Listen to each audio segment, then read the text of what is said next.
What truly drives female desire? Interest, innocence, or promiscuity? This question may be uncomfortable, but that is exactly why it must be asked. We live in a time where speaking about female nature has become taboo, where questioning behavior is labeled as misogyny, where truth is buried beneath layers of political correctness. But what if I told you there is a philosophical answer to this question? What if one of the greatest thinkers in history had already uncovered the mystery of female desire over 200 years ago? Arthur Schopenhauer, the German philosopher who dared to plunge into the depths of human nature, had a perspective that might shock you. Schopenhauer was not concerned with being kind or politically correct. He was interested in the raw, unfiltered truth about what drives us as human beings. And when it came to women, his conclusions were, shall we say, controversial. He did not see female desire as something romantic or idealized, but rather as a relentless biological force, an unconscious mechanism for the continuation of the species. For him, when a woman chooses a partner, she is not following her heart like in fairy tales. She is following an ancient instinct that measures strength, resources, status, and protective capacity. It is genetic calculation disguised as emotion evolutionary strategy, wearing the mask of love. Now you might be thinking this sounds extreme, even reductionist, but before you judge, consider the patterns you see around you. Consider the choices women make, the relationships they maintain, the men they are drawn to. Consider what they say versus what they do. By the end of this video, you will have a new lens through which to understand female behavior, a perspective few dare to admit, but one that can completely transform the way you navigate your relationships. Prepare to question everything you thought you knew about female desire, because the truth, as Schopenhauer knew, is not always comfortable, but it is always liberating. Who was Schopenhauer, and why mention him here? Arthur Schopenhauer was born in 1788 in Germany and died in 1860, leaving behind one of the most brutally honest philosophies in history. He was not just any philosopher, he was a natural-born pessimist who saw life as an endless cycle of suffering and unfulfilled desire. His main work, The World as Will and Representation, revolutionized philosophical thought, but it was his metaphysics of sexual love that caused scandal. Why is Schopenhauer still relevant today? Because he was not afraid to speak uncomfortable truths. While other philosophers romanticized love and human relationships, Schopenhauer clinically dissected the instincts that govern us. He saw love not as something divine or transcendent, but as an illusion created by nature to force us to reproduce. Schopenhauer observed that our romantic choices are neither conscious nor rational. They are dictated by deep biological forces with only one objective: to create the next generation with the highest chances of survival. And when he analyzed women specifically, his conclusions became even more controversial. He argued that women are naturally more strategic in their sexual choices because they carry the heavier reproductive burden. While men can spread their genes easily, women must choose carefully. This biological necessity, according to Schopenhauer, profoundly shaped the female psyche in ways we still see today. Female desire, according to Schopenhauer, is governed by a force he called the will, a blind and unconscious impulse that dominates all existence. This will does not care about our emotions or moral values. It seeks only one thing: to perpetuate the species.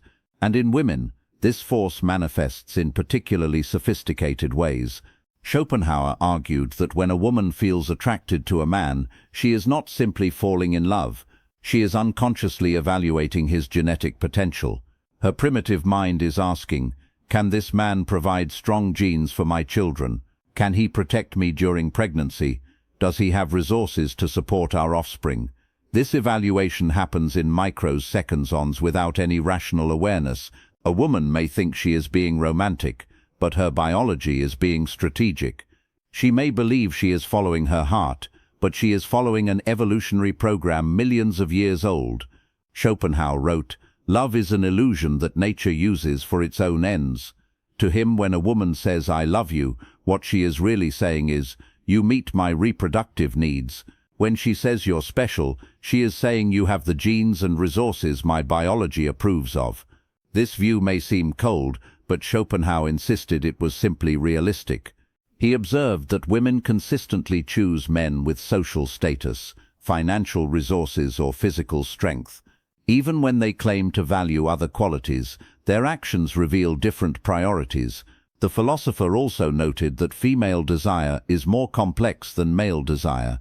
While men are primarily driven by immediate physical attraction, women evaluate multiple factors: emotional stability, ambition, social connections, future potential, not because they are more noble, but because their reproductive costs are higher.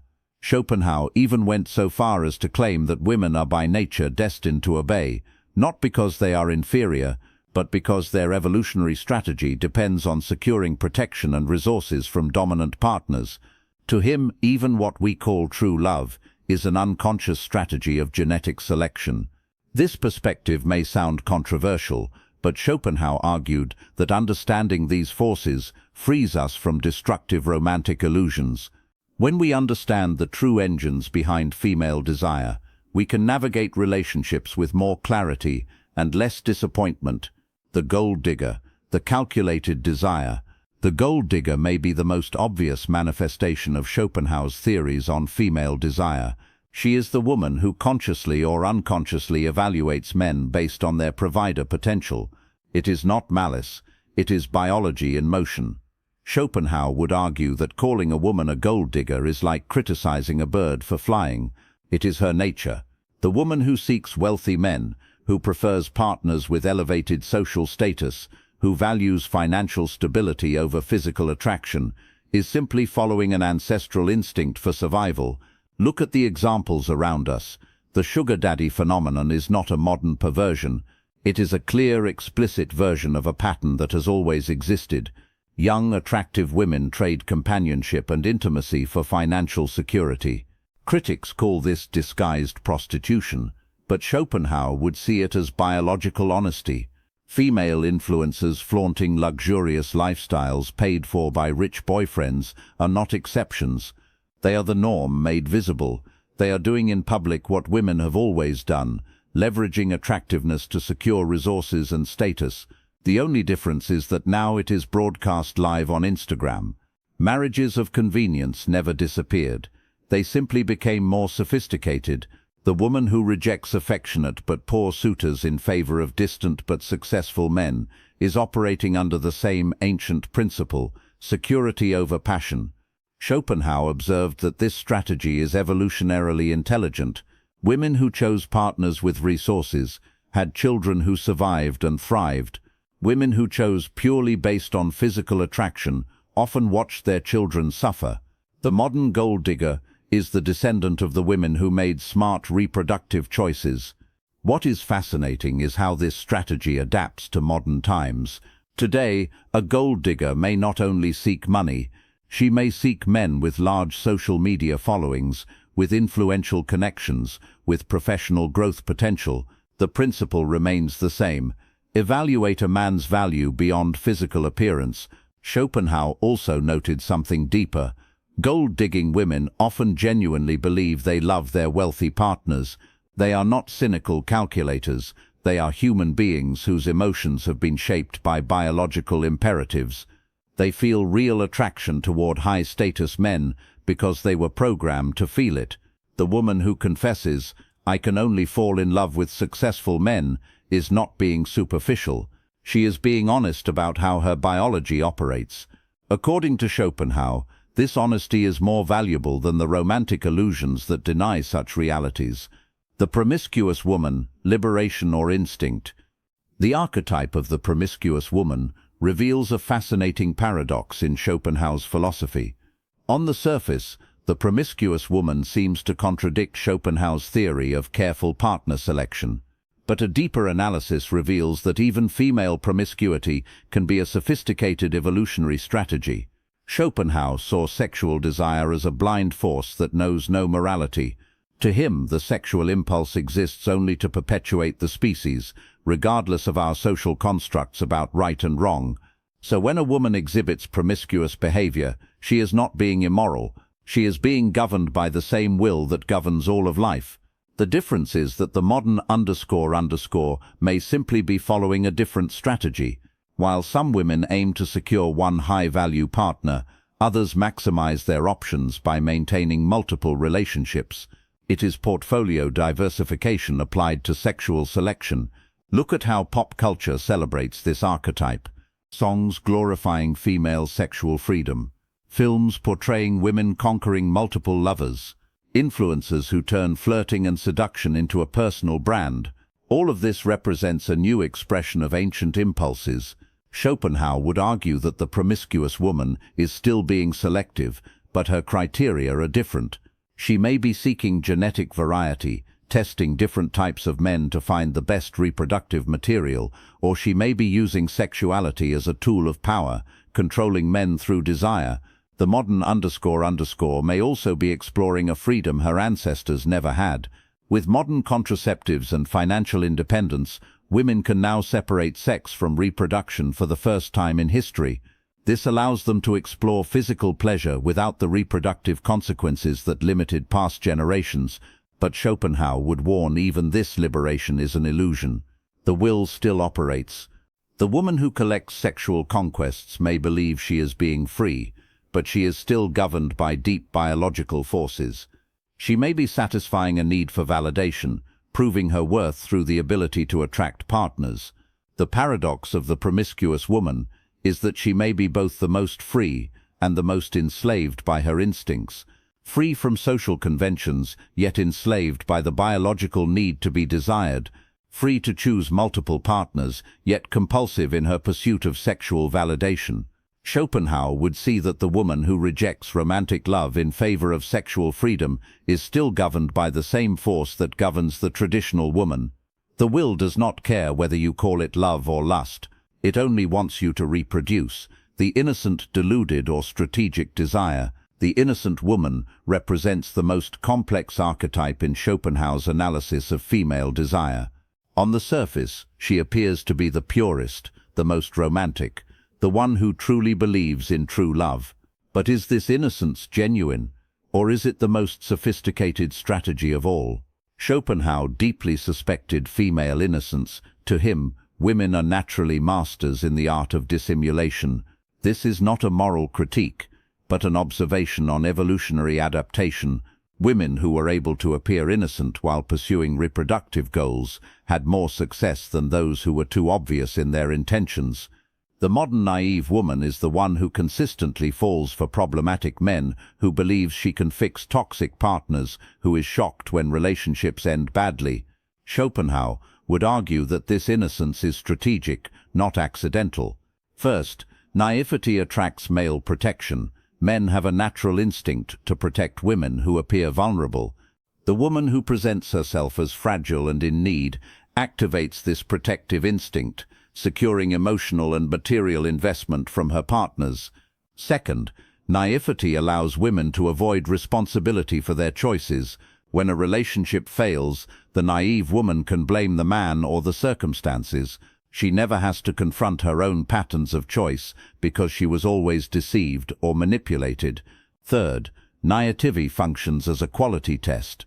Schopenhauer observed that naive women often choose dominant, confident, even dangerous men. Their supposed innocence places them in situations where they can directly evaluate male strength and determination. The woman who says, "I always fall for the wrong guys," may be unconsciously selecting men who demonstrate dominant genes. Her innocence protects her from guilt, allowing her to follow her instincts without internal conflict. Schopenhauer noted that female naivety often coexists with sharp intuition about men. The same woman who claims not to understand why she always chooses the wrong partners can read a man's intentions with surgical precision in other situations. This contradiction suggests that naivety is selective and strategic. The naive woman may also be maximizing emotional drama. Turbulent relationships create intensity, and intensity can be addictive. Schopenhauer saw this craving for intensity as a manifestation of the will, the life force that feeds on passion and conflict. What is most fascinating is that the naive woman can be completely sincere in her innocence. She may genuinely believe she is a victim of circumstances, that she is unlucky in love, that she deserves better. Schopenhauer would argue that this sincerity is possible because the will operates beneath consciousness. We can be honest about our feelings while remaining completely unconscious of our motivations. Social media has become an open-air laboratory to observe Schopenhauer's theories in action.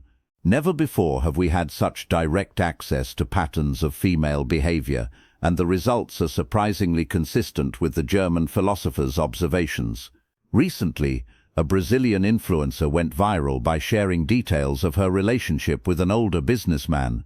She displayed expensive gifts, luxurious trips, and an apparently perfect life until she discovered multiple infidelities. What stood out was not the betrayal itself, but how she reacted. She stayed in the relationship, justifying it by saying, "Love is complicated." Schopenhauer would see this as the perfect example of how women prioritize security and resources over emotional fidelity. Feminine podcasts have exploded with discussions about high-value men. Female hosts openly state that they will not date men who earn less than they do, that physical appearance is secondary to professional success. They are not ashamed of these preferences, they defend them as high standards. Schopenhauer would applaud this honesty about calculated desire. The phenomenon of university sugar babies also illustrates his theories. Studies show that thousands of female students use platforms to connect with older, financially stable men. They do not see themselves as prostitutes, but as independent women making intelligent choices. To Schopenhauer, this is pure biology. Young, fertile women trading sexual access for resources and opportunity.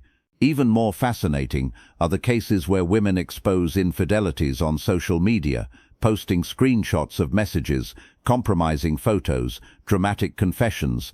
On the surface, they appear to be naive victims, but look deeper and you see they are using public exposure as a weapon of power. Schopenhauer would view this as a perfect example of how women turn apparent vulnerability into strategic advantage. TikTok revealed another striking pattern. Young women making videos about male red flags while consistently dating men who display those exact behaviors. They can articulate what they should avoid, yet are attracted precisely to what they criticize. Schopenhauer would explain this as a conflict between rational knowledge and instinctual impulse. Perhaps the most revealing pattern is how women react differently to men depending on their status. The same behavior that is labeled toxic in an average man becomes confidence in a successful one. Arrogance becomes leadership. Possessiveness becomes protection. Infidelity becomes a complex male nature. These examples do not prove Schopenhauer completely right, but they do reveal consistent patterns that his theories help explain. Female desire, when observed en masse through social media, reveals itself to be far more strategic and less romantic than our culture is willing to admit. So what does this truth mean for you? Understanding Schopenhauer's theories on female desire is not about judging or criticizing women. It is about clarity. It is about navigating relationships with open eyes, without the destructive illusions that lead to unnecessary suffering. First, stop personalizing female rejection. When a woman chooses another man, she is not rejecting your essence as a person. She is following biological criteria that have existed for millions of years. It is not about whether you are good enough. It is about whether or not you meet her evolutionary needs. Second, invest in yourself strategically. If women unconsciously evaluate resources, status, and strength, then develop these traits, not to manipulate, but to become genuinely more valuable. Build your career, develop your skills, cultivate confidence. Become the kind of man who activates her instinctual attraction. Third, watch actions, not words. Women may say they value sensitivity, but choose dominant men. They may claim money does not matter, yet consistently date successful men. Schopenhauer teaches us that the unconscious is more honest than the conscious.